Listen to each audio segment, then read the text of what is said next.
আজ তো আমার মামা বাড়িতে আসার প্রথম দিন। তো সেই জন্য সকালে ঘুম থেকে উঠে পড়েছি, আর উঠেছি একটু লেট করে। মামা বাড়িতে আসবো আর লেট করে উঠবো না, এটা তো হতেই পারে না। আর তারপরে বাইরে গিয়ে তো দেখলাম একদম পুরো পরিষ্কার পরিচ্ছন্ন আকাশটা, দেখে মনটা খুশি হয়ে গেল। আর আজকে আমার এই বুনোটার বার্থডে, যার জন্যই আমাদের আসা। তো সেভাবে অনুষ্ঠান হবে না, কোনো রকম ঘরোয়া মতো করেই হবে।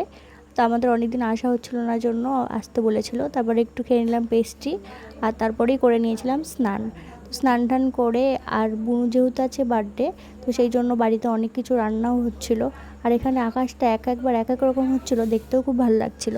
তারপরে তো সমস্ত পদ আমি সাজিয়ে গুছিয়ে দিলাম, আর এখানে মামি, তারপর আমার দিদা একে একে সব আশীর্বাদ করে নিল। তারপরে তো আমরা সবাই, বাড়ির সবাই মিলে খেয়ে নিলাম। তো খাওয়া দাওয়া করে একটু চলে গেছিলাম ছাদে। আর এখানকার ওয়েদারটা এত সুন্দর আজকের, মানে কি বলবো, গরম ছিল কিন্তু চারিদিকটা দেখে বেশ ভালো লাগছিল। আর এখানে বুনু একটু হাই করে দিল। তো তারপর তো প্রায় সন্ধ্যা হয়ে গেছিলো, জন্য নিচে চলে গেলাম, কারণ যেখানে কেক কাটিং হবে সেখানটা একটু সাজাতে হবে। ছোট্ট করে একটু ডেকোরেশন করা হয়েছিল, আর এখানে কেক কাটিংও হয়ে গেল। তো আজকের ভিডিওটা এই অবধি রাখছি, চলো টাটা।